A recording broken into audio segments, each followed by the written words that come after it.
بسم اللہ الرحمن الرحیم. جناب حماد اظہر,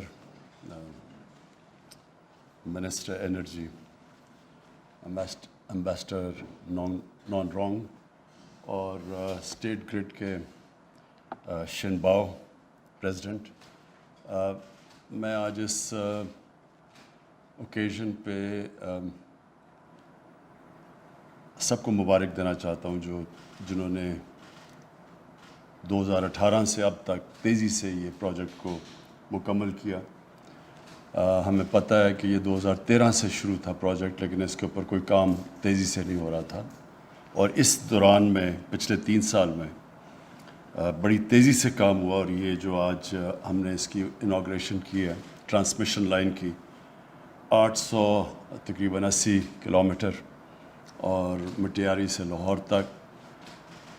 جو اس کی سب سے بڑی خوبی ہے, اس سب سے ماڈرن کہہ لیں state of the art transmission line, اس کی سب سے بڑی خوبی یہ ہے کہ اس میں لائن لاسز تقریباً 4% کے قریب ہیں, اور جو اب تک پاکستان کے لائن لاسز ہیں وہ 17% ہیں. تو قوم کو یہ پتہ ہونا چاہیے کہ اس کا کتنا بڑا بینیفٹ ہے. 1% لائن لاس کا مطلب کتنے ارب روپیہ, یعنی 1% جب لائن لاس ہوتا ہے تو ملک کو کئی ارب روپے کا نقصان ہوتا ہے. تو یہ جب جتنی لاسز بڑھتی جاتی ہیں تو اس کا نقصان عوام کو بھرنا پڑتا ہے مہنگی بجلی سے. تو یہ جو ہم بچائیں گے, اس سے بجلی کی لاس بچائیں گے, تو یہ انشاءاللہ یہ ایسا پروجیکٹ ہے کہ اپنا بڑی جلدی جو اپنا کاسٹ ہے اس کا وہ پورا کر دے گا. مجھے دوسری خوشی یہ ہے کہ یہ سی پیک کا جو بیلٹ اینڈ روڈ کا جو پریزیڈنٹ شی جن پنگ کا اس کا جو فلیگ شپ پروگرام ہے بیلٹ اینڈ روڈ کا, وہ ہے سی پیک. اور سی پیک کے اندر ہمیں بیچ میں کرونا آ گیا, اسے تھوڑا سا مسئلے ہمیں آئے, لیکن ماشاءاللہ یہ پھر سے ہماری تیزی سے ہمارے سی پیک کے پروجیکٹس آگے بڑھ رہے ہیں. اور ابھی جو جے سی سی کی میٹنگ ہوئی, جس میں ابھی امبیسڈر نان رونگ نے بتایا کہ اس کے علاوہ پہلے تو صرف تھا جنریشن, پھر سڑک تھی, پھر اب یہ ٹرانسمیشن ہے, اور اس کی بہت ضرورت تھی کیونکہ ہماری ٹرانسمیشن لائنز بڑی پرانی ہو چکی ہیں جس میں لائن لاسز بھی زیادہ ہیں. اور خاص طور پہ نارتھ میں جو پیسکو کے اتنے لائن لاسز ہیں کہ ہمارے پاس بجلی ہوتے ہوئے ہم بجلی نہیں پہنچا سکتے لوگوں تک, کیونکہ ہماری ٹرانسمیشن لائنز پرانی ہو چکی ہیں. اور اس سے بہت بڑی تکلیف ہوتی ہے لوگوں کو کہ لوگ ایک طرف کہتے ہیں جی آپ کے پاس بجلی ہے, لیکن بجلی پہنچی کیوں نہیں, لوڈ شیڈنگ کیوں ہے. لوڈ شیڈنگ اس لیے ہے کہ وہ جو ٹرانسمیشن لائنز ہیں وہ اتنی پرانی ہو چکی ہیں, ان کے اوپر انویسٹمنٹ ہی نہیں کی, تاکہ اور ہمارے ہوتے ہوئے بھی بجلی ہم لوگوں تک نہیں پہنچا سکتے. تو یہ وہ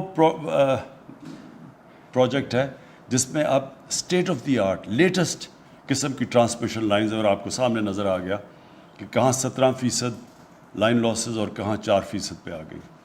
تو انشاءاللہ یہ ہم اس کے اوپر بھی انویسٹ کر رہے ہیں, باقی بھی ٹرانسمیشن لائنز پہ. لیکن سی پیک کا شروع ہوا تھا سڑک اور پاور جنریشن سے, اب ٹرانسمیشن پہ پہنچ گیا. اور اب جو اگلا ہمارا راستہ ہے وہ ہے انڈسٹری کا. انڈسٹریلائزیشن کے بغیر ملک میں وہ دولت نہیں آ سکتی جس سے ہم نے قرضے چڑھائے ہوئے ہیں اپنے اوپر وہ قرضے واپس کر سکیں. وہ جب تک ویلتھ کریشن ہوگی, دولت میں اضافہ ہوگا ہی تو ہم قرضے واپس کریں گے. جس طرح ایک گھر ہے, گھر جب مقروض ہو جاتا ہے تو گھر اپنے قرضے کیسے اتارتا ہے, پہلے آمدنی اپنی بڑھاتا ہے, آمدنی بڑھتی ہے تو وہ قرضے واپس کرتا ہے. تو ہم انڈسٹریلائزیشن سے اور پھر ایگریکلچر جو دوسری چیز ہے جس کے اوپر زور دیا جا رہا ہے, اس میں نئی ٹیکنالوجیز لا کے اس سے اپنی انشاءاللہ دولت میں اضافہ کریں گے, اور اس سے پھر ہم اپنے قرضوں کا جو بوجھ ہے وہ نیچا کریں گے. تو یہ جو سی پیک ہے اس کی جو رفتار ہے وہ انشاءاللہ تیز ہوگی. بیچ میں ہمیں مسئلے آئے, اور جس طرح میں نے کہا کہ کرونا کی وجہ سے بڑے مسئلے آئے, کیونکہ ساری کمیونیکیشن رک گئی. ایک بات, ٹریول بینز ہو گئے ہیں, آپ جا نہیں سکتے. اس کے بڑے یعنی اللہ نے ہمیں کافی امتحانوں میں ڈالا, جس میں جب ہم ریکور کر رہے تھے تو کرونا کا آ گیا, اور کرونا سے سپلائی چین ساری افیکٹ ہو گئی. دنیا میں کموڈٹی پرائسز اوپر چلی گئی ہیں. تو یہ جو قیمتیں بڑھی ہیں وہ اس لیے کہ کرونا کی وجہ سے سپلائی چینز افیکٹ ہوئی، ساری دنیا میں کموڈٹی پرائسز، کھانے پینے کی چیزوں کی قیمتیں بڑھ گئی. تو یہ عارضی طور پہ ہے. انشاءاللہ جس طرح بھی ویکسین لگتی جا رہی ہے اور پھیلتی جا رہی ہے اور کرونا کا جو خوف ہے وہ کم ہوتا جا رہا ہے، اور ہمیں امید ہے، ہم کہہ نہیں سکتے کہ 4 تو کرونا کے ویوز آ چکے ہیں، تو امید ہے کہ انشاءاللہ یہ اس کے بعد جو ویو ہوگا وہ بڑا کم ہوگا. آئیں گے تو صحیح، لیکن اگر ہم نے ویکسین لگا لی تو کم ہوگا. تو اس سے انشاءاللہ سی پیک کے بھی پروجیکٹس تیز ہو جائیں گے، اور ہمیں یہ جو بھی عارضی طور پہ مشکل پڑی ہوئی ہے مہنگائی کی، یہ بھی انشاءاللہ نیچے آ جائے گی.